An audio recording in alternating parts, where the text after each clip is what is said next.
I'll just share the screen, and if we have seen this, तो मुझे याद दिला देना, because I saw this and I don't remember if I showed this to you or not. I found some good biographies online and I wanted to share them with you.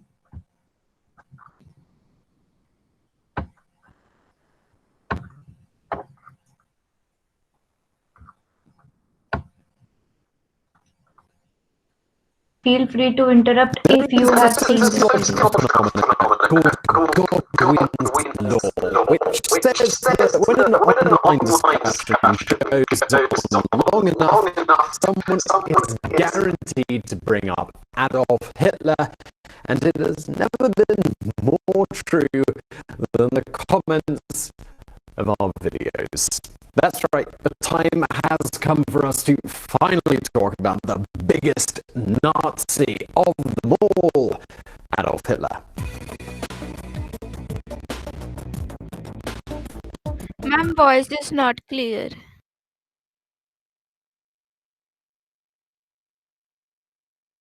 Ma'am, voice is lagging.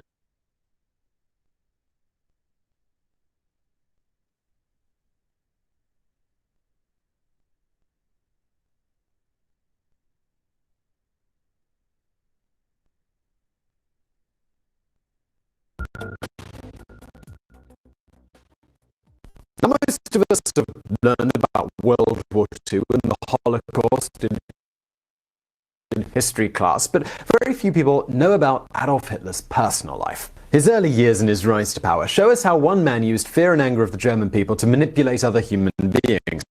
He transformed a nation into a force of hate and destruction that was responsible for the deaths of millions of people. And today on Biographics, we bring you the infamous life of Adolf Hitler.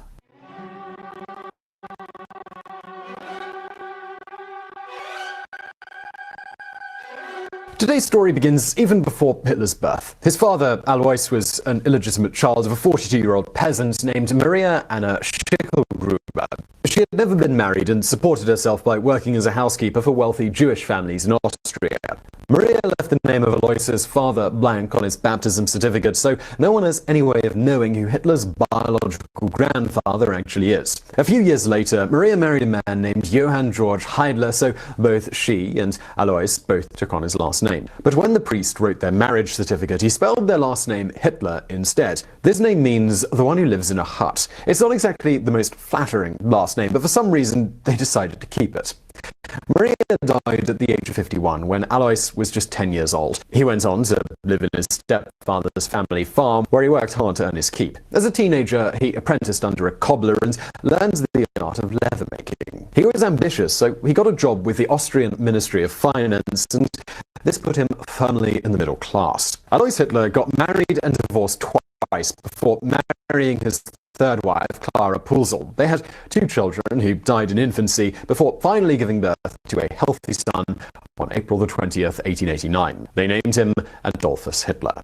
They went on to have another son, Edmund, in 1894. Adolf Hitler was rebellious and lazy from a very young age, and he did not get good grades. His father was an angry man, and he would beat Adolf frequently when he misbehaved. His mother, in contrast, was very protective and would show him unconditional love no matter how badly he behaved. At 8 years old, he began singing in his church choir, and his mother fawned over him, telling him that he was the most talented boy in the church. She believed in him so much that she paid for him to have private voice lessons. He told his parents that he wanted to be a Catholic priest, and he was already preaching to other children. Up until this point, there was a small sliver of hope that maybe Hitler could have turned out to be a normal person, but in the year 1900, his younger brother, Edmund, he died of the measles. The graveyard where Edmund was buried just so happened to be across the street from their house, so he was never able to properly mourn and move on with his life. Adolf Hitler was only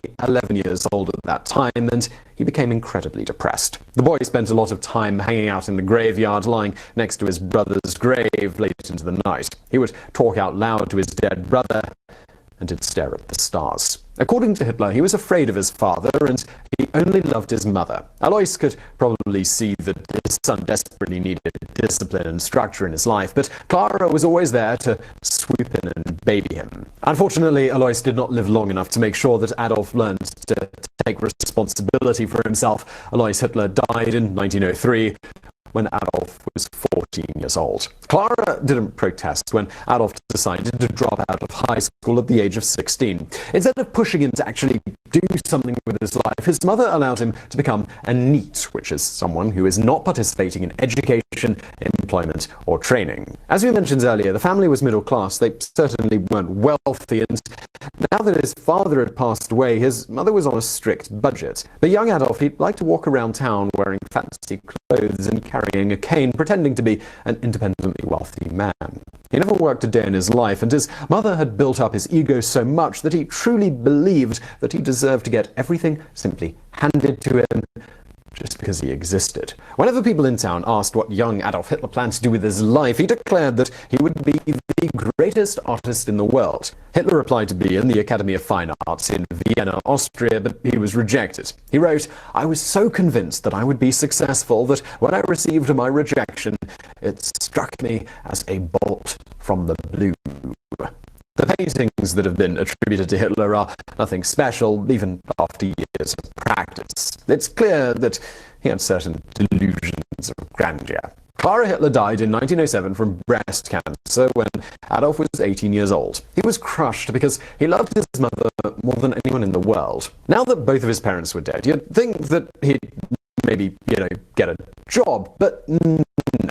He still had this baffling sense of entitlement, and he believed that he shouldn't have to work because he still believed he could be Europe's greatest artist. Hitler moved to Vienna, and he lived like a king off the inheritance that his parents had left behind. Alois Hitler, he worked his entire life to save up that money for retirement, and Adolf spent all of it in a single year. After this, he was so broke that he ended up having to live in homeless shelters. Desperate for income, Hitler wrote to family and friends, asking them to support his life as an artist. Considering that the majority of his relatives were in the working class, the replies were not very surprising. They told him to get a job. However, he did convince at least one aunt to start sending him money for his basic needs. After years of practicing on a daily basis, he finally started making a small income by selling watercolor paintings to local businesses and tourists, but he would never be able to support himself fully from his art.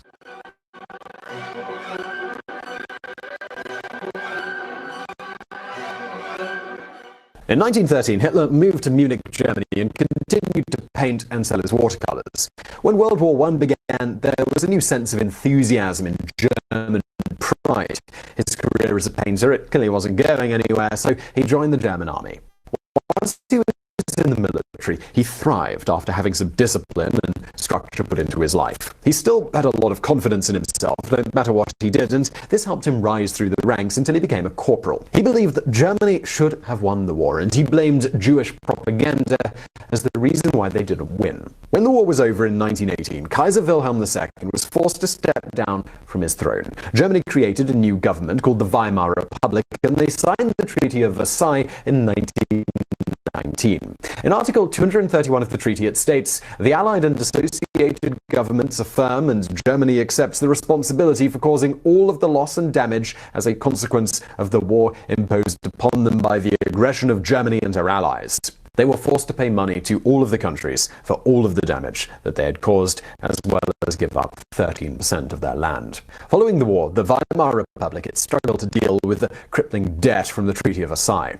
This new government, it tried to create jobs through public works projects, but the country, it simply couldn't afford to pay for them. So instead of taking responsibility for their problems and trying to come up with a solution that made sense, they tried to take the easy way out and just print more money. Now look, even if you just have a basic knowledge about how economics works, printing excess money means there is more currency in circulation and therefore its overall value goes down. The people in charge, they had absolutely no idea what they were doing, and between 1921 and 1923, they went through a period of hyperinflation, where the value of just a single US dollar was equal to several trillion German marks. Money was so worthless that kids were using stacks of money as building blocks, and they cut it up to make kites. Whenever someone wanted to buy something at the store, they'd have to take a wheelbarrow full of cash with them. So at this point, Adolf Hitler had secured a job working for the German army as a confidential informant. This was basically someone who spied on average citizens to make sure that they weren't getting into any trouble. Then in 1919, he attended a meeting of the German Workers' Party at a beer hall. Even though he was sent as a spy, he realized that he actually rather agreed with everything the Workers' Party was saying. They blamed the Jews for all of the country's problems, and they wanted Germany to go back to the glorious land it once was. This organization was the precursor to the National Socialist German Workers' Party, or, you probably guessed it, the Nazis. Adolf Hitler decided to join this party. He was good at public speaking, so he was able to encourage new members to join up too. As the years went on, he began to rise in the ranks of the Nazi leadership, and by November the 8th, 1923, Hitler led over 2,000 members of the Nazi Party to the center of Munich, and they attempted to overthrow the German government. This became known as the Beer Hall Putsch. Hitler and many of the other protesters, they were arrested for treason. While he was in jail, Hitler began to write about his life and his ideas. He was supposed to be in prison for 5 years, but he only served 9 months, and he was released in 1925. When he was free, he published his autobiography called Mein Kampf, which means My Struggle. The book became a bestseller, and Hitler became a millionaire from the sales revenue. The book continued to sell so well that he made $1 million every year, which is the equivalent of over $14 million in today's money. The German people felt that the Weimar Republic was a total failure because the members of the government were incompetent. Many people could tell that it was only a matter of time before there was another revolution. Thousands of people, they joined either the Communist Party or the Nazis. But the wealthy business owners in Germany, they did not want the communists to take over because capitalism would have been destroyed. So the upper class began to financially support the Nazi Party. These donations, along with Hitler's new windfall of money, helped make the Nazi Party bigger and better. In a world where there was so much poverty, the Nazis seemed to be prospering, and many people began to believe that it was truly the best option. In the 1920s and 30s, investigative journalists began to dig into Adolf Hitler's past. He was becoming more of a public figure, and people wanted to know more about him. Several magazines published the theory that Hitler's mysterious biological grandfather was actually Jewish. Of course, Hitler claims that this was all fake news propagated by the Jews and that he was actually a pure-blooded Aryan German. This is despite the fact that his dark hair and eyes are far from the blonde-haired, blue-eyed ideal that he loved quite so much. The Nazis' governor of Poland, Hans Frank, wrote that he uncovered evidence that Hitler's grandmother, Maria Schicklgruber, received child support payments from a Jewish man named Leopold Frankenberger. The young man was just 19 when he got 42-year-old Maria pregnant, and he did not want to marry her after their affair. In 2010, a DNA test confirmed that Hitler did, in fact, have Jewish and even African ancestry.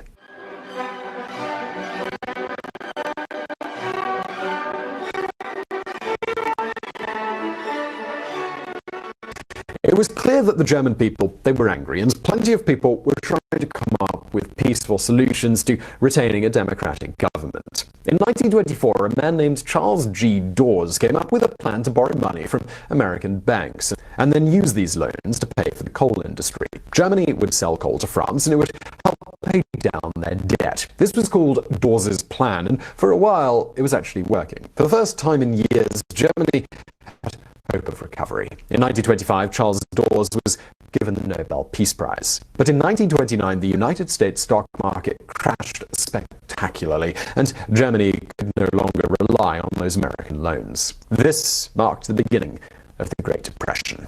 The Weimar Republic's constitution contained a clause called Article 48, which gave the president power to enforce any law. In 1930, President Paul von Hindenburg began to use Article 48 to create new laws in a desperate attempt to fix the nation's economy. There was a tremendous amount of civil unrest, and the Nazi Party was growing larger and more powerful every single day. President Hindenburg could see that the Nazis posed a threat to the Weimar Republic, so he decided that the only way to maintain democracy in Germany was for the parties to work together. He appointed Adolf Hitler as Chancellor of Germany in 1933. Just 4 weeks later, on February the 27th, 1933,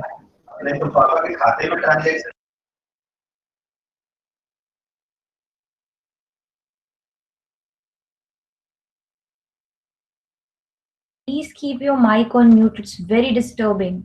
Next time I will kick you out of the meeting.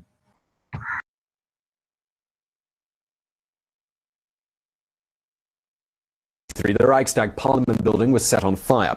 Hitler claimed that the communists did this, and he convinced President Hindenburg to create laws that banned freedom of the press and peaceful protest. Of course, this was just a ploy to get rid of the Communist Party from Germany, and many people believed that the Nazis were actually behind the arson. In the summer of 1934, Hitler and his devout followers, Heinrich Himmler and Hermann Göring, began the Night of the Long Knives. They staged a major coup by murdering the most powerful members of the Weimar Republic. Hitler began to ban all of the trade unions and made all other political parties illegal. The only choice a German citizen had anymore was to simply be a Nazi. This was his Third Reich, which was an empire that was apparently going to last 1,000 years. Hitler gave speeches that were full of hyperbole. He claimed that everything was the greatest and made outlandish promises about the future of Nazi Germany. A lot of people, they look back in history and they wonder how the German people could have let this happen. How could they have been so foolish as to give so much power to one mad man? But put yourself in the Germans' shoes for just a second. You're at rock bottom. You've got absolutely no hope of feeding your family or finding any meaning in your life, in your career. Suddenly, a man with confidence comes along and he convinces you that you're special. You're a part of this magical master race, and he knows exactly who to blame for all of your problems and how to make it better. The Germans, they fell for it. Hook, line, and sinker.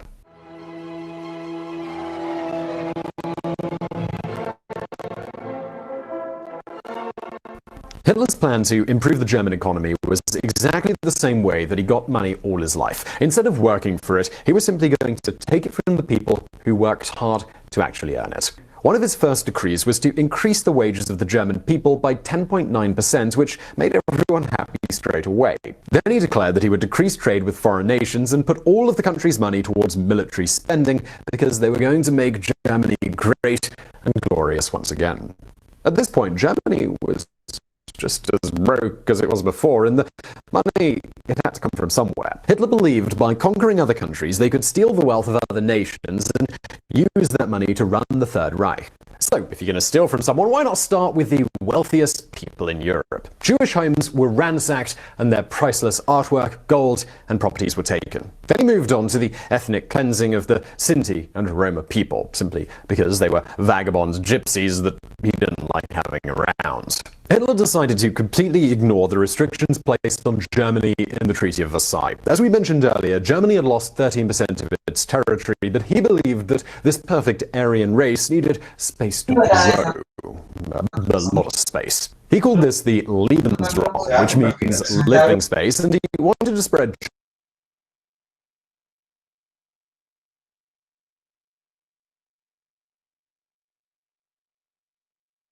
German territories throughout the world.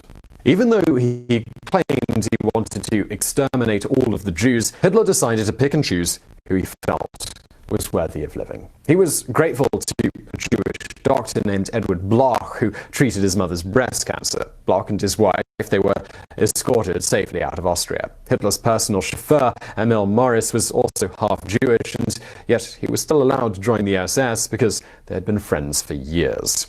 Hitler continued to find like-minded friends and signed a treaty in 1936 to join forces with Italy under the rule of Benito Mussolini. Meanwhile, Japan was invading China, and they had similar aspirations to conquer territory for their own empire, so they also joined the Axis powers. These three nations began their plan for a new world order. The concentration camps created a source of free slave labor for the Nazis, which dramatically cut down on costs. The Third Reich continued to become more powerful as the years went by.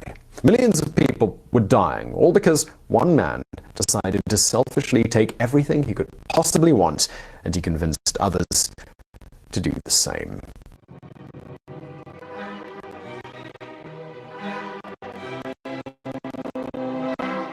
After becoming wealthy from the sales of Mein Kampf in 1925, Hitler had his older half-sister, Angela Roll, move into his home with her children, and she became his housekeeper. He was obsessed with his 17-year-old niece called Gaily Raber. Her friends would say that they always thought they had an oddly close relationship for an uncle and niece, and many historians have gone so far as to say that Gaily was the love of his life. When Gaily was 19, she began having a secret affair with Hitler's half-Jewish chauffeur, Emil Maurer, and children live in a large. So Hitler suggested she be a prisoner in the apartment. Even before he was Chancellor of Germany, Hitler employed a driver and Nazi bodyguards who were also there to make sure that he could go on a trip to Vienna. Finally snapped into the classes at medical school, and they were now in. The next morning, Gaily's body was found in a bedroom with a gunshot wound to the chest. She was holding Hitler's gun in her hand. It was ruled a suicide, but since she had so much to live for, plenty of people theorized that Hitler's jealousy got the best of him and that he murdered his niece. Many historians consider this to be a huge turning point in Hitler's life, because it would have been the first time that he committed murder outside of the war. Historians have been able to find romantic connections to 8 different women in Hitler's life, but he had just one long-term relationship with a woman named Eva Braun. He met her the same year that Gaily died in 1929 during a Nazi party meeting. Eva was just 17 years old and he was 40, but they were very attracted to each other. Since there was such a huge age gap, Hitler claimed that she was his private secretary and kept their relationship a secret. He wanted it to be a casual relationship so that he could remain single. And it was breaking her heart that in 1932, apparently she purposely copied what had happened to his niece because she knew it would trigger an emotional response in him. The bullet missed her heart and she got medical attention right away. If this was an elaborate cry for attention, it worked, because Hitler ran to her bedside at the hospital with a bouquet of roses and told her that he loved her. Satisfied that her guilt trip had worked, Eva Braun continued to act like the crazy lovesick teenager that she truly was. She propped up pictures of Hitler during meals whenever she ate alone so that she could pretend that he was there too. Eva even got jealous of the attention that Hitler gave to his dog, blocking more than one of his many mistresses. Again, this time by overneeded to live together in his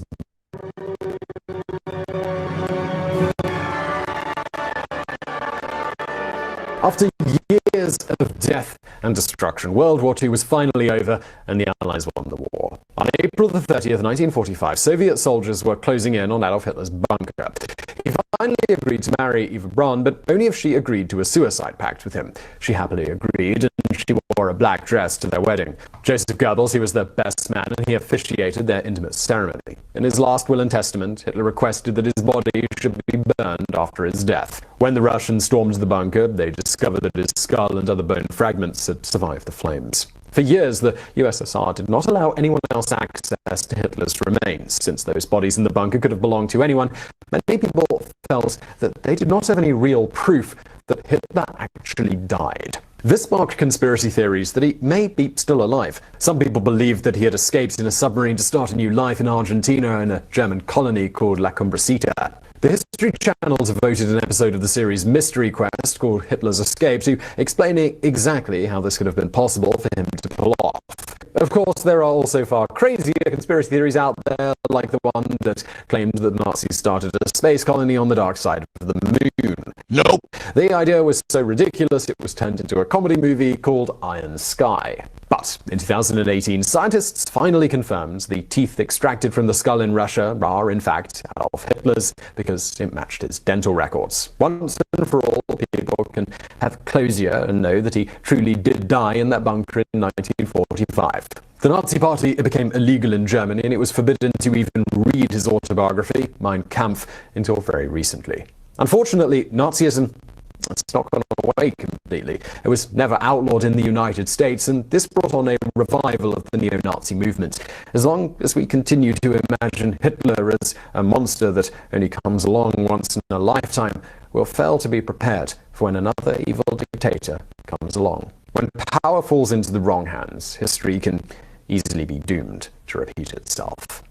So I hope you found that video interesting. If you did, please do give us a thumbs up below, and don't forget to subscribe. We've got brand new videos just like this several times a week. If you're looking for something else from me, I've got a daily channel called Top 10s. If you click below, you'll find a link to that, or just search YouTube for Top 10s with a Z, and you will find it. And as always, thank you for watching.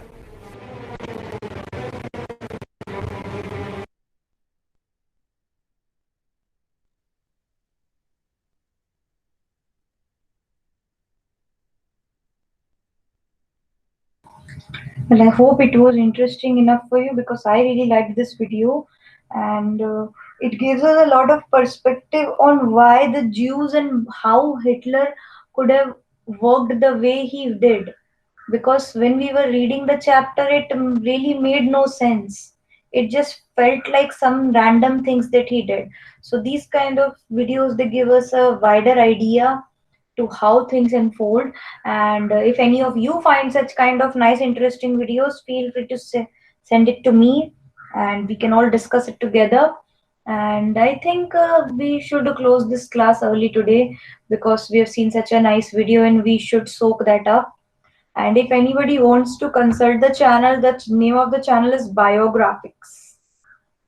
There is another branch of this channel that is Geographics. That is also very good. You can look at some videos from there also. So that will be all for today. Thank you, and Saira. Saira ma'am. Saira ma'am. Thank you, ma'am. Saira, Saira ma'am. ma'am. Saira ma'am. Saira. Saira ma'am.